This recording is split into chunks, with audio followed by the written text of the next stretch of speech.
12টার phone কিন্তু সন্ধ্যাবেলা আসে না। মা অপেক্ষা আছে, মা ফোন দিচ্ছে, ফোন বাজে কিন্তু ধরে না।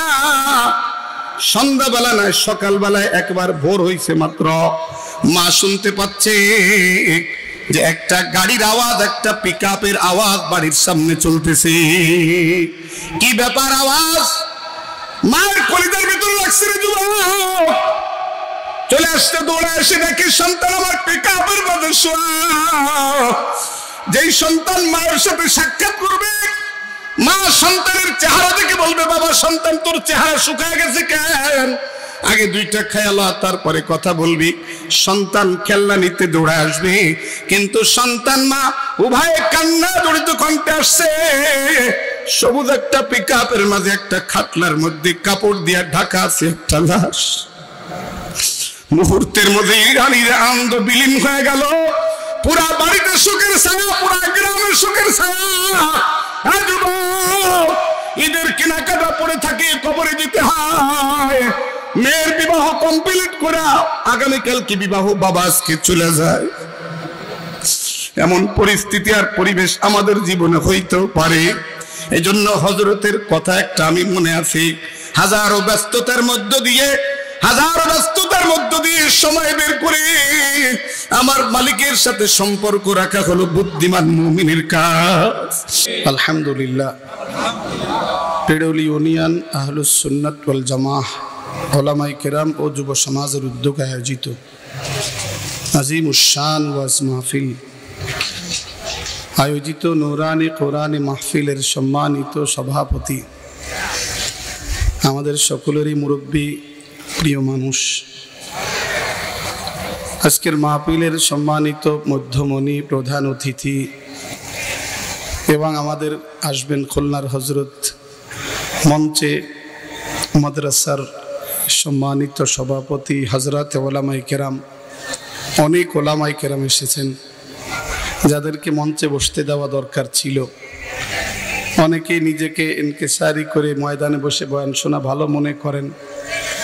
আল্লাহ এ দিলের উপরে রহম করেন, বলেন আমিন।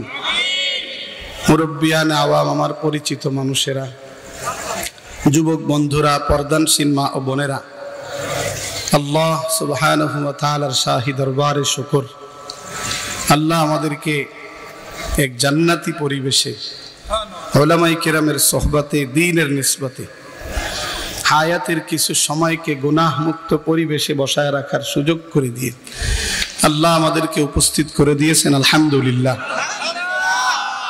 সব দিল গ্রহণ করতে পারে না, যোগ্যতা সকলেরই থাকে। শোনার মতো কান সবারই আছে, কিন্তু দিল গ্রহণযোগ্যতা নাই। আল্লাহর কাছে যোগ্যতার থেকে গ্রহণযোগ্যতার দাম বেশি, ঠিক না? মুহতারাম হাজিরিন, আমাদের দেশের মানুষ বিশেষভাবে দল ক্ষমতায় থাকলে নামাজ কালাম খুব একটা বেশি পড়ে না। যখন ক্ষমতাতে চলে যায় অনেকেই নামাজ কালাম পড়ে, চিল্লায় টিল্লায় যায়। আবার নির্বাচন আসলে আবার কিছুদিন খুব নামাজ কালাম টালাম পড়ে, জিতে যাওয়ার পরে সেগুলো আবার কাজা করে ঘুম পড়ে। এমন অলস মানুষ আমাদের দেশে আছে না? মুহতারাম হাজিরিন, আল্লাহ রাব্বুল আলামিন হযরত রাসূল করিম সাল্লাল্লাহু আলাইহি ওয়াসাল্লামের মাধ্যমে কোরআনে হাকিম নাজিল করে আল্লাহ রাব্বুল আলামিন মানুষকে জানাচ্ছেন, রাসূল আপনি বলে দেন, মানুষ একদিন আফসোস করবে, সকলেই, জান্নাতীও আফসোস করবে, জাহান্নামীও আফসোস করবে। জান্নাতে আফসোস থাকবে, আর কোনো থাকবে না কিছু, মানে কষ্টের কিছু থাকবে না, কিন্তু আফসোস থাকবে। আমি আপনি এই চিন্তা না করলেও যারা আমাদেরকে 24 ঘন্টা গুনাহের মাঝে ডুবায় রাখতে চায় তারা এসে ফিকির করে বেশি। তারা আমাদেরকে সবসময় গুনাহের মাঝে ডুবায় রাখতে পারলেই তারা জানে আমরা সফল। আর বুজুর্গানে দিন, হক্কানি উলামায়ে কেরাম সবসময় চান যেন উম্মত নেকের ভিতরে ডুবে থাকে। সুবহানাল্লাহ বলে। এ বিশাল আয়োজন হঠাৎ করে করা কি স্বাভাবিক ব্যাপার? বলে অনেক পরেশানি, তারপরেও উম্মতের দরদি হয়ে মানুষ যেন কিছু দিনই কথা শুনে যেন নিজেকে আবারও ঈমানি চেতনা নিয়ে চলতে পারে, সেজন্যই আয়োজন করা মূলত। আর আপনারা দেখেন সারা বাংলাদেশে মাহফিলের আয়োজন মাদ্রাসাতেই বেশি হয়ে থাকে, অন্য অন্য কোনো প্রতিষ্ঠানে মাহফিলের আয়োজন হয় না। অন্য অন্য মাঠে হয়ে থাকে, তো আয়োজক স্কুলওয়ালারা না, কলেজওয়ালারা না, সাধারণত ওলামায়ে কেরামেই থাকে, তৌহিদি জনতা থাকে, ঠিক না? তো আল্লাহ রাব্বুল আলামিন বলেন ওয়া আনযিরহুম ইয়াউমাল হাসরাতি ইয কুদিয়াল আমর। আল্লাহ রাব্বুল আলামিন বলেন আপনি মানুষদেরকে আফসোস সম্পর্কে ভয় দেখান। সবাই একদিন আফসোস করবে, জান্নাতীও আফসোস করবে, জাহান্নাতীও আফসোস করবে। কোন দিন? আল্লাহ বলেন ইয কুদিয়াল আমর, হাসরের মাঠ থেকে যখন চূড়ান্ত ফয়সালা হয়ে যাবে, জান্নাতি জান্নাতে, জাহান্নামী জাহান্নামে চলে যাবে, ওই চূড়ান্ত ফয়সালার পরেই জান্নাতীও আফসোস করবে, জাহান্নামীও আফসোস করবে। এই কথাটা আমরা অনুভব করতে চাই না। কিসের আফসোস? আবার জান্নাতে গেলে তো আর আফসোস কিসের? জান্নাতে গেলেও আফসোস আছে। দুনিয়াতে এমন আফসোস হয় না, হয় না বলেন? এই যে এসএসসি পরীক্ষা চলতেছে, পরে মার্কশিট বের করে দেখবে যে আর 5টা নাম্বার হলে আমি গোল্ডেন প্লাস পেতাম। আফসোস করে না, করে না? বোকা না করতে পারে, কপাল পোড়া না করতে পারে, বুদ্ধিমান যে ছাত্র ছাত্রী তারা আফসোস করবেই, বরঞ্চ ফেল করনেওয়ালার থেকে এর মনটা বেশি খারাপ থাকবে। কেন? ফেল করনেওয়ালা আবার পরীক্ষা দিতে পারবে, ফেলের সাবজেক্ট পরীক্ষা দিতে পারবে, কিন্তু যে ব্যক্তি গোল্ডেন প্লাস পাইলো না সে কিন্তু আর পরীক্ষা দেওয়ার সুযোগ হয়তো এভাবে পাবে না, হয়তো নতুন করে দেবে সবকিছু। তো আল্লাহ রাব্বুল আলামিন বলেন হাবিব চূড়ান্ত ফয়সালা হয়ে যাবে যখন কিয়ামতের ময়দানে, জান্নাতি জান্নাতে যাবে, জাহান্নামী জাহান্নামে যাবে, তখন জান্নাতীও আফসোস করবে, জাহান্নামীও আফসোস করবে। জান্নাতীর আফসোস করলেও জান্নাতি জান্নাতে থাকবে, কিন্তু আফসোসটা কিন্তু অনেক কঠিন হবে। সে আফসোস নিজে নিজেই করবে, হায় যদি আমি সময়টা গল্পে না কাটাইতাম। ওয়াজের মাহফিলে আসছে তারপরেও বসে না, আছে না? বসলেই যে নেকি হয়। আল্লাহ তাআলা দরজা বুলন্দ করে দেন, জান্নাতের নিকটে এসে যায়, সুবহানাল্লাহ বলার সুযোগ হলে আরেকটু উপরে উঠে যায়। এই সুযোগ হতে চায় না মাহফিলের ময়দানে। আমাদের এই উদাসীনতা, রাসূল আকরাম সাল্লাল্লাহু আলাইহি ওয়াসাল্লাম বলেন দুইটা নেয়ামত যে ব্যাপারে মানুষ সবচেয়ে বেশি উদাসীন, সবচেয়ে বেশি উদাসীন, এটাকে নিয়ামত মনে করার মানুষ অনেক কম। সমাজে এমন মানুষের সংখ্যা খুবই কম যে এই দুইটা বিষয়কে নিয়ামত মনে করে ব্যবহার করে। একটা হলো সুস্থতা, আর একটা হলো অবসরতা। সুস্থতা যে কত বড় নিয়ামত, যারা ঈদের পরের আনন্দ করতে গিয়ে হাসপাতালে শুয়ে আছে তাদের কাছে জিজ্ঞেস করতে হবে। ঈদের আনন্দের মধ্য দিয়ে অনেকেই হাসপাতালে ঠ্যাং হাত পা ভেঙে শোয়া আছে, গলার হাড় ভেঙে শুয়ে আছে, মাথার চাড়া ভেঙে শুয়ে আছে, ঈদের আনন্দের ভিতর দিয়ে। তো এই সুস্থতাকে আমরা অনেকেই, বেশিরভাগই কি মনে করি না? নিয়ামত মনে করি না। এটা একটা হয়ে পড়লে ওই শুয়ে শুয়ে আল্লাহ আল্লাহ ডাকা ছাড়া আর কিছুই থাকে না। অনেকেই হাসপাতালের বেডে আল্লাহকে অনেক ডাকে, খুব ডাকে, ব্যথা নিয়ে যতবার এপাশ ওপাশ ঘুরে, ডাক্তার যতবার তাকে চিকিৎসা দিতে আসে ততবারই আল্লাহ আল্লাহ করে ডাকে। কিন্তু এই ডাকটা যদি সুস্থ জীবনে ডাকা যায়, রব্বুল আলামিন এত মোহাব্বত করেন, এত ভালোবাসেন যে বান্দা সময়কে কাজে লাগাচ্ছে, সুস্থতাকে কাজে লাগাচ্ছে। দেখেন অসুস্থ মানুষ গুনাহ করতে পারে না, পারে? বলেন কি গুনাহ করবে? তার গুনাহ করার স্বাদ নাই ভিতরে, তার নিজের শরীর নিয়েই ঝামেলা আছে। এজন্য সুস্থতার নিয়ামত আর সময়ের নিয়ামত। আমাদের বাংলাদেশে এখন চায়ের দোকানে যেই পরিমাণ সময় মানুষ ব্যয় করে, আত্মীয় স্বজনের বাড়িতে এত সময় দেয় না, তাই না? শুধু ব্যস্ততা, এই কাজ আছে সেই কাজ আছে, গরু বানতে হবে, এই করতে হবে, কিন্তু চায়ের দোকানে বসলে আর কোনো গল্প কয় না যে তাড়াতাড়ি চলে যাব। বরঞ্চ আমাদের দেশের চায়ের দোকান পিছনে আর একটা আলাদা হুজুরাখানা আছে, প্রায় চায়ের দোকানের পিছনে। ওটা হলো যুবকদের আড্ডাখানা, বিড়ি খাওয়ার খানকা ওটা। ওইখানে ক্রাম বোট আছে, বিড়ি আছে, যুবকদের টাইম পাস করার একটা বিশেষ স্থান হলো এটা। যুবক ভাইরা আমার যারা আছেন, রব্বুল আলামিন আমাদেরকে আখিরাতের ধনী বানাতে চান। আমরা যেন আখিরাতে আফসোস না করি, সেজন্য আল্লাহ রব্বুল আলামিন রাসূল আকরাম সাল্লাল্লাহু আলাইহি ওয়াসাল্লামকে দিয়ে বলেন, ওয়া আনদিরহুম ইয়াওমাল হাসরাতি ইয কুদিয়াল আমর। হাবিবে কিবরিয়া, আপনি দুনিয়ার মানুষকে ওই আফসোসের দিনের ব্যাপারে সতর্ক করুন। ইয কুদিয়াল আমর, যখন চূড়ান্ত ফয়সালা হয়ে যাবে। ওয়া হুম ফি গাফলাতিন ওয়া হুম লা ইউমিনুন। আল্লাহ বলেন তারা আছে উদাসীনতার মধ্যে, তারা ঈমান আনবে না। তার মানে যারা দুনিয়া নিয়ে বেশি ভোগের নিয়ে ব্যস্ত থাকে, তাদের ভিতরে আখিরাতের ফিকির নাই। ক্ষমতার ফিকিরে যারা একবার নেশাগ্রস্ত হয়, তাদের মাঝে আখিরাতের ফিকির নাই। যতটুকুন দিন করে, যতটুকুন আমল করে, শুধুমাত্র দুনিয়াকে দেখানোর জন্য করে। ওয়াজের মাহফিলে আসে টুপিটা মাথায় দিয়ে শুধুমাত্র মুসাল্লিদের দেখানোর জন্য। মাহফিলতে বের হয়ে টুপিটা ভাঁজ করে পিছনের পকেটে থুয়ে দেয়। পাঞ্জাবিটা পরে শুধু মাহফিলে আইসা লোকজনকে এই দিকে তাকাইতে হবে যে আমাদের একজন নেতা আসছে পাঞ্জাবি পরা। কলিজার মাঝে কিন্তু পাঞ্জাবির কোনো আকর্ষণ তার ভিতরে নাই, টুপির আকর্ষণ তার ভিতরে নাই, দাড়ির আকর্ষণ তার ভিতরে নাই। আল্লাহ রাব্বুল আলামিন বলেন, ওয়া হুম ফি গাফলাতিন ওয়া হুম লা ইউমিনুন। তারা আছে উদাসীনতার মধ্যে, তারা ঈমান আনবে না। আল্লাহ রাব্বুল আলামিন স্মরণ করেন, ইন্না নাহনু নারিসুল আরদা ওয়া মান আলাইহা ওয়া ইলাইনা ইউরজাউন।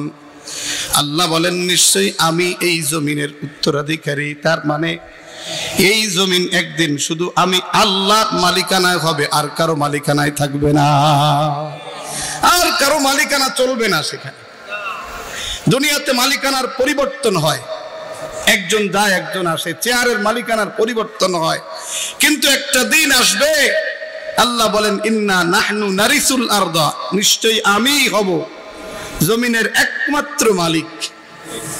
ওয়া মান আলাইহা, আর এই জমিনে যা কিছু আছে সব কিছুর মালিকও আমি হব। ওয়া ইলাইনা ইউরজাউন, আল্লাহ বলেন সব কিছু আমার কাছেই ফিরে আসবে। মুহতারাম হাজিরিন, আল্লাহ পাকের কথা সত্য বলে দৃঢ় বিশ্বাস করে আমরা বলতে পারি, আমরা যেদিকে দৌড়াই না কেন আল্লাহর দিকেই ছুটতেছি। কি বলেন? ইচ্ছা থাকুক আর না থাকুক, যেদিকেই দৌড়াই, যেখানেই যাই, ক্ষমতার লোভে দৌড়াই, অর্থের নেশায় দৌড়াই, আর যেই কোনো কাজেই দৌড়াই না কেন, কারণ চূড়ান্ত এক ফয়সালার দিকে আমরা ছুটে চলতেছি। খুব দ্রুতই আসবে সেদিন। কিয়ামত ততক্ষণ পর্যন্ত হবে না যতক্ষণ সময় সংকুচিত না হবে। বছর মাসের মতো মাস, সপ্তাহের মতো সপ্তাহ, দিনের মতো। আমরা বলি দেখতে দেখতে যেন রোজা এসে গেল, বলেন কি ঠিক না? দেখতে দেখতে রোজা এসে গেছে মানে কি, ওইরকম লম্বা মনে হচ্ছে না সময়। আমাদের জীবনের হিসাবের সময়, আল্লাহর সাথে দিদারের সময়, হাসরের মাঠে দাঁড়ানোর সময় খুব দ্রুত আসতেছে আমাদের কাছে। রব্বুল আলামিন হাবিবে কিবরিয়া সাল্লাল্লাহু আলাইহি ওয়াসাল্লামকে বলেন, আপনি উম্মতদেরকে সতর্ক করুন আর আলোচনা করুন। খলিলুল্লাহ তার বাবাকে সতর্ক করেছিল। হযরতে খলিলুল্লাহ, আল্লাহ পাক রব্বুল আলামিন বয়ান করেন, খলিলুল্লাহ তার আব্বাকে বলল, ইয়া আবাতে, ইয ক্বালা লি আবিহি ইয়া আবাতি লিমা তা'বুদু মা লা ইয়াসমা'ু ওয়া লা ইউবসিরু ওয়া লা ইউগনি আনকা শাইআ। খলিলুল্লাহ আব্বাকে সতর্ক করতেছে।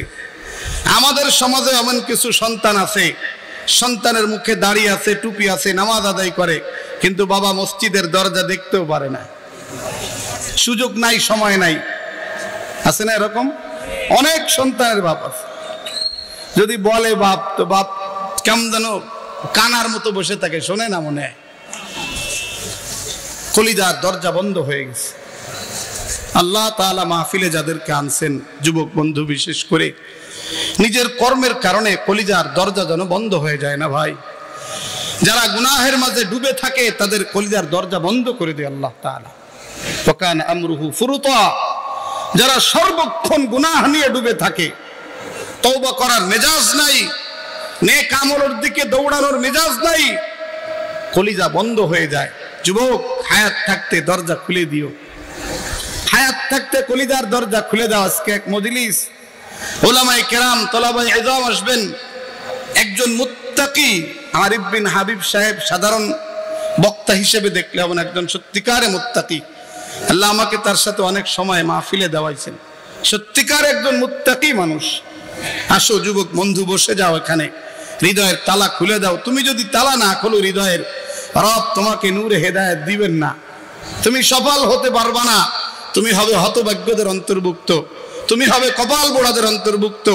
আর একদিন জাহান্নামে বসে রবকে ডেকে ডেকে বলবে, রব গলাবাত আলাইনা শিকওয়াতুনা ওয়া কুননা কওমান দাল্লিন।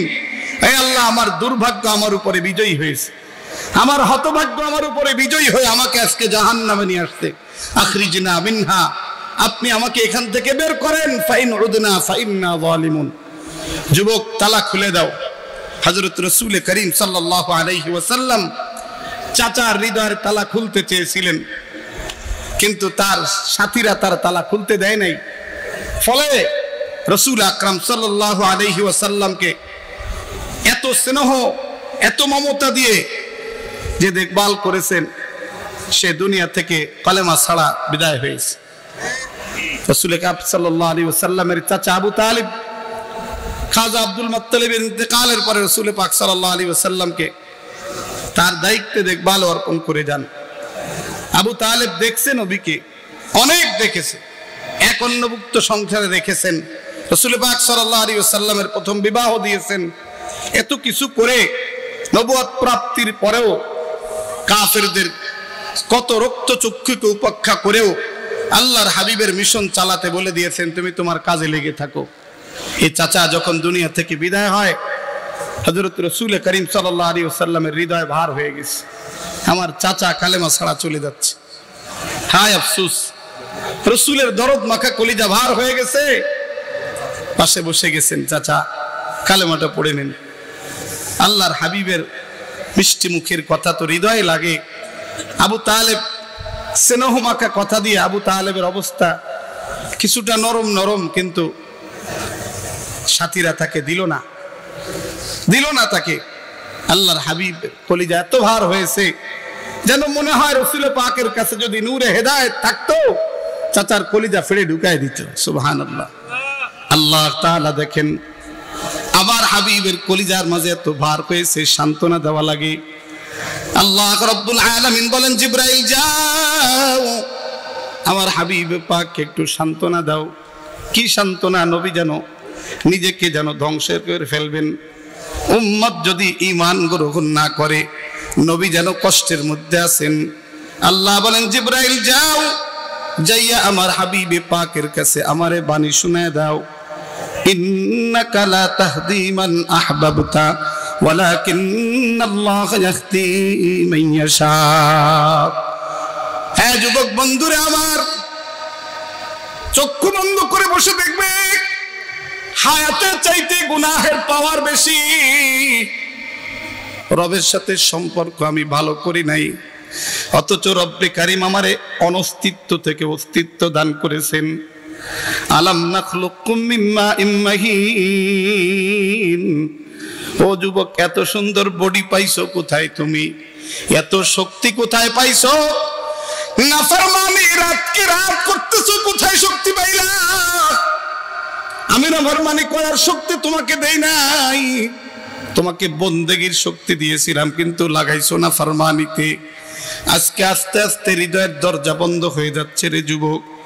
কোরআনের মাহফিলে বসতে মনটা চায় না, বসলেও বেশি সময় বসা হয় না, অল্প সময় পরে মজা লাগে না, উঠে যায়। কেমনে হবে? ঈমানের স্বাদ তো তোমার কলিজায় না, যে তুমি বয়ানের মজা বুঝবা। এজন্য হৃদয়ের তালা খুলে দিয়ে বসো। হইতে পারে রব্বুল আলামিনের রহমতের বৃষ্টি তোমার কলিজার ভিতরে পড়বে। সমুদ্রের ভিতরে ঝিনুক তো এভাবে করে মুখটা খুলে পড়ে থাকে রব্বুল আলামিনের পক্ষ থেকে কিছু পাওয়ার জন্য। এই যে ধান এখন কাটতেছো, অল্প দিন আগে ধানগুলি রাতের বেলা মুখটা ফেটে দিয়ে বসে আছে রবের নিয়ামত পাওয়ার জন্য। আল্লাহ পাক রব্বুল আলামিন দিয়েছেন, আজকে চাউল হয়ে সেটা দরে বিক্রি হয়ে যাবে। যুবক রে, হায়াতের লম্বা সময় নাফরমানিতে কেটে যাচ্ছে রে যুবক।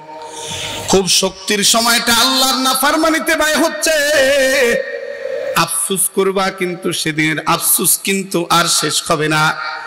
হাবিবে কিবরিয়া সাল্লাল্লাহু আলাইহি ওয়াসাল্লাম বলেন, জান্নাতি আফসোস করবে করে নিজেকে ধ্বংসের ভিতরে ফেলে দিতে চাইবে, কিন্তু না, আসার আফসোস আর কোনো কাজে লাগবে না। এই জাহান্নামে পড়ে থাকা লাগবে। রব্বুল আলামিন সূরা হিজরের প্রথম আয়াতে আল্লাহ বলেন, দ্বিতীয় আয়াতে রুবামা ইয়াওয়াদ্দুল্লাযিনা কাফারু লাউ কানু মুসলিমিন। আফসোস করে করে বলবে, হায় আমি যদি একটু ঈমানওয়ালা হইতাম, আমি যদি একটু দ্বীন মানতাম, তাইলে আজকে আমাকে আগুনের মধ্যে পড়ে থাকতে হইতো না। যুবক ভাইরে আমার, আল্লাহ পাক রব্বুল আলামিন বলতেছেন, হাবিব আপনি মানুষদেরকে শুনায় দেন। খলিলুল্লাহ তার আব্বাকে সতর্ক করেছে, ইয়া আবাতি লিমা তা'বুদু মা লা ইয়াসমা'ু ওয়া লা ইউবসিরু ওয়া লা ইউগনি আনকা শাইআ। আব্বু, কেন ওই মূর্তির পূজা আপনি করেন, কেন ওই মূর্তির উপাসনা করেন? যে শোনে না, সে দেখে না, ওয়ালা ইউগনি আনকা শাইআ, আপনাকে কোনো উপকার করতেও পারে না, নিজেরও কোনো উপকার করতে পারে না। ইয়া আবাতি লা তা'বুদিশ শাইতান, আব্বু এই শয়তানের পূজা করিয়েন না। ইন্নাশ শাইতানা কানা লির-রহমানি আসিয়া, শয়তান কোন দয়াময় আল্লাহ তাআলার চরম অবাধ্য।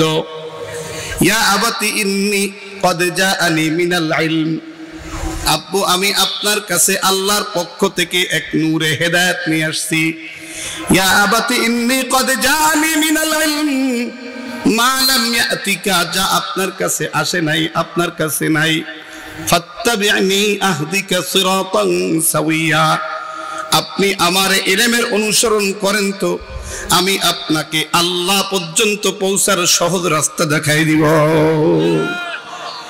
ইয়া আবাতি ইন্নী আখাফু আন ইয়ামাসসাকা আযাবুম মিনার রহমান, আব্বু আমি তো ভয় করতেছি। ইন্নী আখাফু আন ইয়ামাসসাকা আযাবুম মিনার রহমান, আমি তো ভয় করতেছি আপনাকে দয়াময় আল্লাহর জাহান্নামের আগুন স্পর্শ করবে। ফাতাকুনা লিশ-শাইতানি ওয়ালিয়া, একবার যদি জাহান্নামের আগুনে ফেলে দেয় আপনি তো শয়তানের বন্ধু হয়ে যাবেন। খলিলুল্লাহ এভাবে করে করে আব্বাকে অত্যন্ত মহাব্বতের ভাষায় দরদের সাথে কথা শোনাচ্ছেন, বেয়াদবির সাথে না, দরদের সাথে। মাহতারাম হাজিরিন, বাবার সাথে এত সুন্দর আচরণ করছে, সন্তানদের ওইটা নসিহাত। আব্বা মায়ের সাথে কোনো ভালো কথা ওয়াজ নসিহাত করলেও কোনো কড়া কথা বলা যাবে না, বুঝায় বুঝায় বলতে হবে। আম্মা আপনার পরকাল দরকার আছে না নাই? আব্বু আপনার পরকাল দরকার আছে, আপনি আসেন মসজিদে আসেন। আপনি যেই পথে হাঁটতেছেন আব্বু, সেই পথ কিন্তু চূড়ান্ত কোনো কল্যাণের পথ না। যদি এভাবেই আপনার ইন্তেকাল হয় তো আপনি চূড়ান্ত অকল্যাণে ঢুকে যাবেন। খলিলুল্লাহ আব্বার সাথে দরদ মাখা কণ্ঠে বয়ান করছে, কিন্তু হৃদয় যার অন্ধ, হৃদয়ের দুয়ার যার বন্ধ, সে তো আর সুন্দর কথা বলতে পারে না। খলিলুল্লাহ আব্বা বলতেছে, ক্বালা আরাগিবুন আনতা আন আলিহাতি ইয়া ইব্রাহিম লা ইন লাম তানতাহি লা আরজুমান্নাকা ওয়াহজুরনি মালিয়া। খলিলুল্লাহর আব্বা, আল্লাহর খলিল যেভাবে করে ইয়া আবাতে বলে ডাকছে, বাবার জন্য উচিত ছিল সন্তানের সাথে ইয়া বুনাইয়া বলে আদরের ডাক দেওয়া।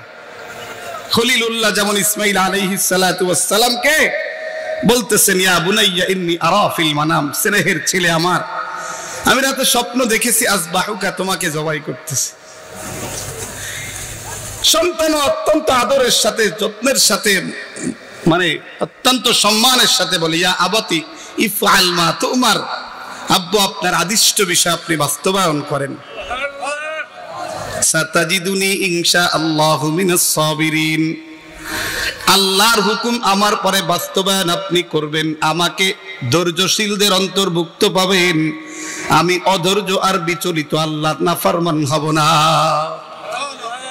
হে বন্ধু, খলিলুল্লাহ আব্বাকে সতর্ক করতেছেন পরকালের ব্যাপারে, কিন্তু বাপের কলিজা তো বন্ধ হয়ে গেছে, কলিজার দুয়ারটা বন্ধ। যুবক, আল্লাহর কথা শুনে যদি দিলটা নরম হয় না, বুঝবা তোমার হৃদয়ের কলিজার দরজা বন্ধ আছে। রব্বুল আলামিনের কথা শুনে যার চোখে পানি আসে না, ঈমানের স্বাদ পাওয়া সম্ভব হবে না। ঈমানের স্বাদ পাওয়ার জন্য লাগবে কলিজার এক দরদ মাখা কান্না। এটা কেমনে আসে? আর এই মজলিসে বসলে এটা এসে যায়। দিলের তালা খুলে বসো, আল্লাহ পাক রব্বুল আলামিন নিজ জিম্মায় তোমার কলিজাটাকে নূরে হেদায়েত দিয়া ভরপুর করে দিবে। খলিলুল্লাহকে বলতেছে কল, বাবা বলতেছে আরাগিবুন আনতা আন আলিয়াতি ইয়া ইব্রাহিম। হ্যাঁ ইব্রাহিম, ধমকের সাথেই বলা, আরাগিবুন আনতা আন আলিয়াতি ইয়া ইব্রাহিম, তুমি কি এটাই বলতেছো?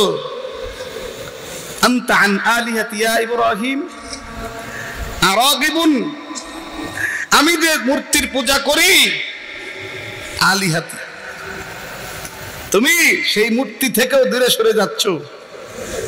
লা ইল্লাম তানতাহি, তুমি মূর্তির ব্যাপারে অনেক কথা বলতেছো, মূর্তিকে তুমি মানো না, আমি খোদা মানি তুমি মানো না, এসব কথাবার্তা তুমি বলতেছো। লা ইল্লাম তানতাহি, এমন কথা থেকে যদি বিরত না হও, লা আরজুমান্নাকা ওয়াহজুরনি মালিয়া, পাথরের আঘাতে তোমাকে হত্যা করব। নাউযুবিল্লাহ বলেন। বাবাকে পরকালের ব্যাপারে দরদ মাখা কণ্ঠে কথা বলতেছে, কিন্তু বাপের হৃদয়ের দরজা বন্ধ, দরদ ভিতরে ঢুকতেছে না। শত মাহফিল হচ্ছে, বয়ানে বসতেছে মানুষ, যুবকরা বসতে পারতেছে না, ঠিক না? যুবকরা তো কোনো মাহফিলে বসতে পারেই না, বেশিরভাগ, খুব কম যুবক। এজন্য দিলের তালা খুলে বসতে হবে। কি লাভ হবে? দেখো শোনো, গুনাহের মজলিস ছেড়ে যদি নেকির মজলিসে আসা যায়, গুনাহের পরিবেশ ছেড়ে যদি আল্লাহর দিকে ছোটা যায়, রব্বুল আলামিন দোয়া কবুল করেন, আল্লাহর পক্ষ থেকে নিয়ামত দান করেন। আল্লাহ নিজে বয়ান করতেছেন। খলিলুল্লাহকে যখন তার বাবায় কথা বলে ধমক দিল, আল্লাহর খলিল কিন্তু বাবার সাথে ধমকের কোনো কথা বলে নাই। ও যুবক, তোমাকেও শিক্ষা দেওয়া হচ্ছে কোরআনের মধ্য দিয়ে, আব্বা মায়ের সাথে কখনোই কোনো ধরনের গরম কথা চলবে না, কোনোভাবেই না। খলিলুল্লাহ বললেন সালামুন আলাইক সাস্তাগফিরু লাকা রাব্বি ইন্নাহু কানা বি হাফিয়া। খলিলুল্লাহ বলতেছে, আব্বু আপনি শান্তিতে থাকেন, আমি আপনার সাথে গন্ডগোল করব না। কোরআন শরীফে আর এক জায়গা আছে, ওয়াইদা খাতাবাহুমুল জাহিলুনা ক্বালু সালামা, মূর্খ অজ্ঞ যখন তোমার সাথে তর্কে লিপ্ত হয়ে যাবে, তোমার বুদ্ধিমানী কাজ হলো তুমি তাকে বলবা সালাম, তুমি তোমার জায়গায় শান্তিতে থাকো, আমি তোমার সাথে গন্ডগোল করতে চাই না। সালামুন আলাইক, আব্বু আপনি সুখে থাকেন, আপনি আমার থেকে নিরাপদ। আপনি যদি আমাকে হুমকি দিলেন মেরার, কিন্তু আমি কোনো হুমকি টুমকি দিব না। আমি আমার রবের কাছে আপনার ব্যাপারে ইস্তিগফার করব, সাস্তাগফিরু লাকা রাব্বি ইন্নাহু কানা বি হাফিয়া। আমার রব আমার অনেক স্নেহ করেন, আমার রব আমার অনেক স্নেহ করেন। বললেন ওয়া আতাজিলুকুম মা তাদউনা মিন দুনিল্লাহি ওয়া আদউ রাব্বি। বন্ধু, চার দোকানে বসে তওবা করলে সেই তওবার কোনো দাম নাই।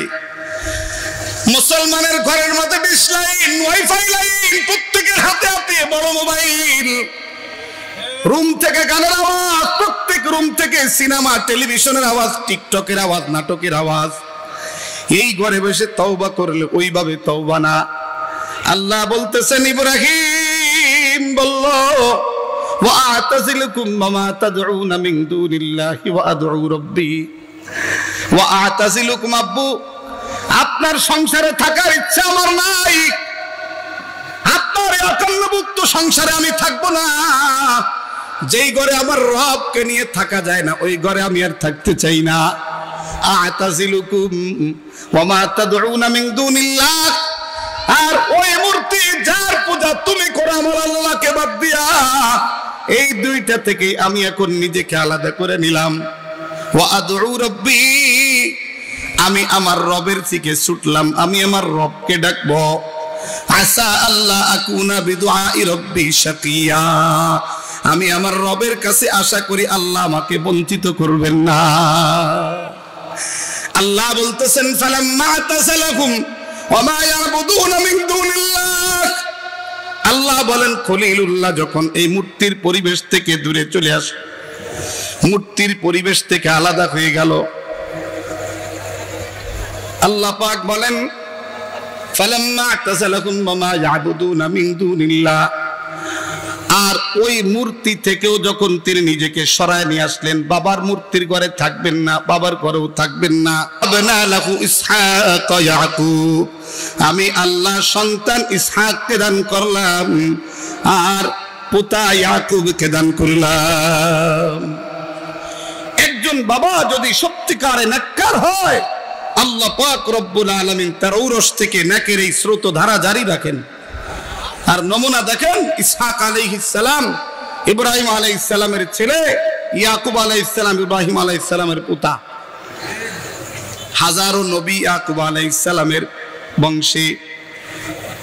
ইসরাঈল আরেক নাম, হযরত ইয়াকুব আলাইহিস সালামের যত নবী আসছেন বনি ইসরাঈলের নবী বলে। মাহতারাম হাজিরিন ও যুবক ভাই, এজন্য আফসোস হবেই হবে, আমার হবেই হবে। আল্লাহ পাক রব্বুল আলামিন শেষ সময়ের আফসোসের কথা কোরআন শরীফে 3 জায়গায় বলেছেন। এই এক জায়গা শুনাইলাম, আর 2 জায়গা আল্লাহ বলেন নবী ওয়া আনজিরিন নাস ইয়াওমা ইয়াতিহিমুল আযাব ফায়াকুলুল লাযিনা যালামু রাব্বানা আখিরনা ইলা আজালিন করিব। আল্লাহ বলেন হাবিব, মানুষকে সতর্ক করুন, ইয়াউমা ইয়াতিহিমুল আযাব, মানুষের সামনে যখন আখিরাত এসে উপস্থিত হয়ে যাবে, তার মানে মৃত্যুর পূর্বক্ষণে মানুষের সামনে তার আখিরাত প্রকাশ হয়ে যায়। আর তখন কি বলে আল্লাহ পাক রব্বুল আলামিন বলেন, মানুষ তখন কি বলতে থাকে জানেন? আয় আল্লাহ আখিরনা ইলা আজালিন করিব, আমার সময়টাকে একটু লম্বা করে দেন, আমাকে এখন মউত দিয়েন না। কি করবে তুমি এ সময়টুকুন দিয়ে? বলে নুজিব দাওয়াতাকা।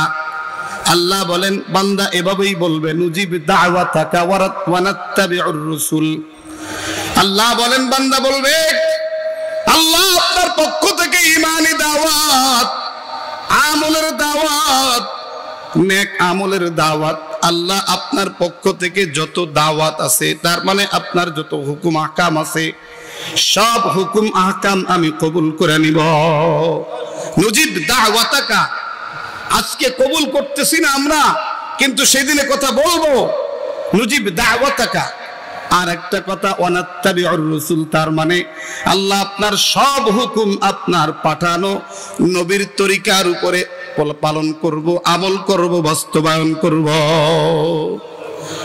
সেই সময় তো একেবারে শেষ সময়, সুযোগ নাই আর ফেরত আসার। কাল্লা ইন্নাহা কালিমাতুন হুয়া কাইলুহা, এটা তোমার মুখের একমাত্র ভাষা। অনেকবার তুমি ধোঁকা দিয়েছো আমাকে। আমি আল্লাহ রব্বুল আলামিন তোমার অসুস্থ থেকে অনেক অসুস্থতার মাঝে নিয়ে গেছি। তুমি অসুস্থর মধ্যে পড়েই তুমি ডেকেছো আর বলেছো আল্লাহ এবার যদি ফিরিয়ে দেন আর নামাজ কাজা করব না, আর আপনার বিরুদ্ধে কোনো দলে ঢুকবো না, এভাবে বলেছো তুমি আমার কাছে। কিন্তু আজকে তুমি ভুলে গেছো। রব্বুল আলামিন বলেন আওয়ালাম তাকুনু আকসামতুম মিন ক্বাবলু মা লাকুম মিন যাওয়াল। ক্ষমতা যখন তোমার হাতে ছিল, তোমার কাছে আজরাইল আসবে এমন চিন্তা তোমার ছিল না। তোমার কাছে মনে হইতো আমার কাছে আসবে কি, আমার কাছেই তো প্রটোকল সব আছে, নিচে থেকে উঁচুর পর্যন্ত সব জায়গায় তো নিশ্চিদ্র পাহারা দেওয়া, আমার কাছে আসবে কি? বরং আমি থাকবো চিরদিন, আর কেউ থাকবে না, এরকম ধান্দা তোমার ছিল। আওয়ালাম তাকুনু আকসামতুম মিন ক্বাবলু মা লাকুম মিন জাওয়াল, তুমি তো এমনই বলতে আমার কোনো লয় নাই, ক্ষয় নাই, আমি কিছুর ভয় পাই না, আমি পালাই না, আমি যাই না। আল্লাহ বলেন না, তা হয় না, চিরদিন আল্লাহ ছাড়া আর কেউ থাকতে পারে না। মুহতারাম হাজিরিন, যুবক, আর একটা আফসোস মানুষ করবে একেবারে শেষ মুহূর্তে। রব্বুল আলামিন বলেন, ইয়া আইয়ুহাল্লাযীনা আমানু লা তুলহিকুম আমওয়ালুকুম ওয়ালা আওলাদুকুম আন যিকরিল্লাহ। মুমিন, তোমার সম্পদ আর তোমার সন্তানের নেশা, তার মানে সম্পদের নেশা সন্তানের ভালোবাসা, সম্পদের নেশা সন্তানের ভালোবাসা তোমাকে যেন আল্লাহ থেকে দূরে সরায় দেয় না। ওমান ইয়াফআল যালিক, যার এমন হবে যে সন্তান আর সম্পদ তাকে আল্লাহকে ভুলায় দিয়েছে। আমি গত নভেম্বর মাসে গেলাম ফরিদপুরে মাহফিলে, এক বাড়িতে আমার খানার মেহমানদারি, যাওয়ার পরে পরিবেশ দেখে আমার আর মনে হচ্ছে না, বসার মত চাচ্ছে না। লোকটা আসছে আমার কাছে মেহমানদারি, বললাম ভাই আপনি তো নতুন নতুন মুসলমান মনে হচ্ছে আপনারে। বলে হুজুর হ্যাঁ, আমি তো আসলে কিছুদিন আগের থেকে আর কি। তো আমি বললাম যে আপনি নামাজ কালাম পড়েন ঠিক মতো? হুজুর আগে তো অনেক পড়তাম, তো 4টি ব্যবসা চালাতে এখন আর পারি না ঠিক মতো, দোয়া করেন যেন পারি। এভাবেই বলতেছে, আমি এখন 4টে ব্যবসা চালাই। আগে হুজুর খুব গরিব ছিলাম, তখন খুব কাঁদছি আল্লাহর কাছে যে আল্লাহ কিছু দিলে আমি দান দিয়ান করব। নিয়তটা ঠিক আছে, দান দিয়ান করবে, আল্লাহ হবে না, দান দিয়ান করবে। তো আল্লাহ তাআলা দিছে, বলে হুজুর 4 ব্যবসা করি, তো এখন খুব বেশি পারি না। মাঝে মধ্যে জোহরের নামাজ ওই দৌড়দৌড়ির বিরুদ্ধে দিয়ে পড়তে পারি, কিন্তু ঈশা ফজর মোটে হয় না, আমার এত ব্যস্ত, চারিদিক থেকে বিভিন্ন ফোন কি পারে। আমি বললাম যে হলো কি, তাহলে লস না লাভ হলো? বলে একটু লস হয়েছে বুঝতেছি, কিন্তু আমি দান দিয়ান করি। তা আমি বললাম তো দান দিয়ান তো আপনার অতিরিক্ত আমল, এটা তো আর মূল ইবাদতে মাকসুদা না। নিজেকে কেমনে বুঝাইছে, বলে আমি তো দান দিয়ান করি, সমস্যা কি? আর যত দান করি, হুজুররা যে পরিমাণ দোয়া করে, আল্লাহ নেবে কোন জায়গা? আমার জান্নাতে না নিয়ে 50,000 টাকা দিয়ে মেম্বার মেহরাব করে দিলি, সবাই মিলে আল্লাহ তারে জান্নাত দান করে, বলে না? টেনশন কি? এই যে বুঝ, এই বুঝ তাকে নামাজ থেকে দূরে সরায় রাখছে। সন্তানের মহাব্বতে আল্লাহকে ভুলে যাওয়া। আল্লাহ বলেন মাইয়া ফাআল যালিক ফাউলাইকা, আল্লাহু আকবার, ফাউলাইকা হুমুল খাসিরুন। আল্লাহ বলতেছেন সে ধ্বংস হয়ে গেল, সে ধ্বংস হয়ে গেল, মানে ধ্বংসপ্রাপ্তদের অন্তর্ভুক্ত হয়ে গেল। আল্লাহ বলেন ওয়া আনফিকু মিম্মা রাযাকনাকুম মিন ক্বাবলি আন ইয়াতিয়া আহাদাকুমুল মাউত। আল্লাহ পাক রব্বুল আলামিন বলেন, এই মুমিন, আনফিকু, খরচ করো তোমাকে যে রিজিক আমি দান করেছি, মিম্মা রাযাকনাকুম, রিজিক থেকে কিছু খরচ করো, সব দিতে হবে না, সব দিতে হবে না। পকেট কেটে সব নিয়ে যায়, চিন্তাই করে সব নিয়ে যায়, কোম্পানি উদাও হয়ে যায়, সব দিতে হবে না। রিজিক যা দিয়েছি তার থেকে কিছু তুমি আমার সন্তুষ্টিতে ব্যয় করো, খরচ করো। আল্লাহ পাক বলেন ওয়া আনফিকু মিম্মা রাযাকনাকুম মিন ক্বাবল আন ইয়াতিয়া আহাদাকুমুল মাউত। তোমাদের মধ্যে কারোর মৃত্যু আসার আগে কাজটা করবা। তোমার পকেটের পয়সা তুমি ইন্তেকাল করলে তুমি এর মালিক না, তোমার মালিকানা হবে সন্তানেরা। অনেকেই চিন্তা করে অসুবিধা হবে না হুজুর, কিচ্ছু দিবে না, তারপরে আপনার পকেটের যে টাকা, ইন্তেকালের পরে আপনি মালিক না, সন্তানাদি আপনার জন্য দান করতে বাধ্য না, দিলে দিতে পারে, দিলে দিতে পারে, কিন্তু আপনার হাতে থাকতে আপনি খরচ করে আপনার ব্যাংকে নিয়ে যান, আপনার পুঁজি করে নিয়ে যান। বাংলাদেশ থেকে যারা হজে যায়, অনেকে আলহামদুলিল্লাহ টাকা এদেশ থেকে সৌদির টাকা নিয়ে যায়, বাংলাদেশ থেকে ভাঙতি করে নিয়ে যায়, সাথে করে নিয়ে যায়, গেলেই কেনাকাটা করা যাবে, আর ওইখানে যে দাঁড়ায় থাকতে হবে না, সিরিয়ালে সৌদি রিয়াল নেওয়ার জন্য দাঁড়ায় থাকতে হবে না। যদি এটা এভাবে পাওয়া যায় দুনিয়াতে, কিন্তু আজকের দুনিয়াতে আল্লাহ রাব্বুল আলামিন বলেন লিল্লাযিনা ইসতাজাবু লিরাব্বিহিমুল হুসনা والذين لم يستجيبوا له لو أن لكم ما في الأرض جميعا ومثله معه لافتدوا به আল্লাহ বলেন কল্যাণের পথকে যারা অনুসরণ করলো মেনে নিল জীবনটা কল্যাণের পথে চালাইলো والذين لم يستجيبوا له আর যারা কল্যাণের পথে নিজেকে চালাইলো না জান্নাতের পথের অনুসরণ করলো না আল্লাহকে মানলো না নবীকে চিনলো না নবীর অনুসরণ করলো না আল্লাহ বলেন এই ব্যক্তির খবর শুনে না লাউ আন্না লাহুম মা ফিল আরদি জামিআন ওয়া মিসলাহু মাহু লাফতাদাউ বি এই যে ব্যক্তি দুনিয়ায় বেঁচে থাকতে দিন গ্রহণ করলো না এই ব্যক্তি কিয়ামতের ময়দানে আল্লাহর আদালতে উপস্থিত হইয়া এই ব্যক্তি যদি এমনটি করে যে তার দুনিয়াতে এই দুনিয়ার মতো একটা বিশাল দুনিয়ার মালিকানা ছিল আর এরকম আরো এক দুনিয়া ছিল আল্লাহ বলেন লাউ আন্না লাকুম মা ফিল আরদি জামিআ তার জন্য যদি পুরা দুনিয়ার মালিকানাও হয় এরকম আরো একটা দুনিয়ার মালিকানাও হয় লাফতাদাউ বি আল্লাহ বলেন আর এইটাকে তার দিন গ্রহণ করে নাই বলে আল্লাহর সামনে এটাকে মুক্তিপণ দেয় আল্লাহ আমি তো পুরা দুনিয়া আপনারে দিচ্ছি আপনি আমার ঈমানটাকে একটু কবুল করে নেন আমি ঈমান নিয়ে আসতে পারি নাই আমল নিয়ে আসতে পারি নাই আল্লাহ বলেন উলাইকা লাহুম সুউল হিসাব আল্লাহ বলেন তার জন্য বড় হিসাব কঠিন হিসাব হবে ওয়া মাওয়াহুম জাহান্নাম আর ঠিকানা হবে জাহান্নাম ওয়া বিসাল মিহাদ আর এটা হলো নিকৃষ্ট এক বিছানা এক বাসস্থান যুবক বন্ধুরে বাবাজিরা আমার আল্লাহ পাক বলেন ওয়ানফিকু মিম্মা রাযাকনাকুম মিন ক্বাবলি আন ইয়াতিয়া আহাদাকুমুল মাউত মৃত্যু আসার আগে তুমি খরচ শুরু করে দাও